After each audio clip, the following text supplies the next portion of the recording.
वडगाव, काठी वडगाव या साधू संतांच्या पदस्पर्शानं पावन आणि पुनीत झालेली ही भूमी. मला वाटतं मानकोजी महाराजांचा परंपरा देखील या ठिकाणी आहे. बरोबर आहे महाराज? मानकोजी महाराजांच्या अगदी जवळच आपण आहोत.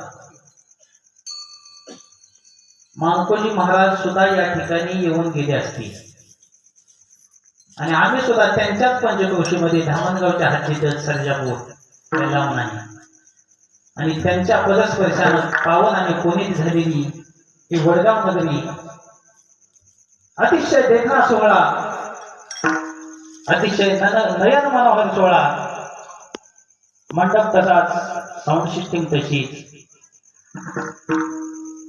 नवे नवे तर माझ्या महादेवाची मूर्ती त्याच पद्धतीनं अगदी तेज ओतल्यासारखी अतिशय सुंदर भव्य दिव्य मंदिर, विठ्ठल रुक्मिणीचं मंदिर, नागनाथाचं मंदिर आणि एकही गाव असं नाही ज्यांचं मंदिर नसतं.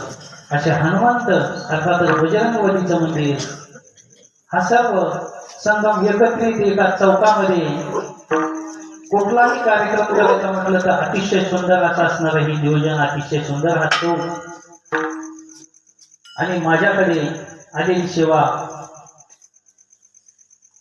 ते आप्पा महाराज फोन करत होते आणि सर्व वडगाव भजनी मंडळाच्या माध्यमातून माझ्यासारख्या पामराच्या पदरी ही सेवा आली आणि त्या सेवेचं, त्या संधीचं सोनं केलं पाहिजे. जगद्गुरु तुकोबाराय म्हणतात, बरी ही वेळ सापडली संधी, साई झाली बुद्धी संचिताची. ही वेळ सापडली, ही संधी मिळाली आणि माझी बुद्धी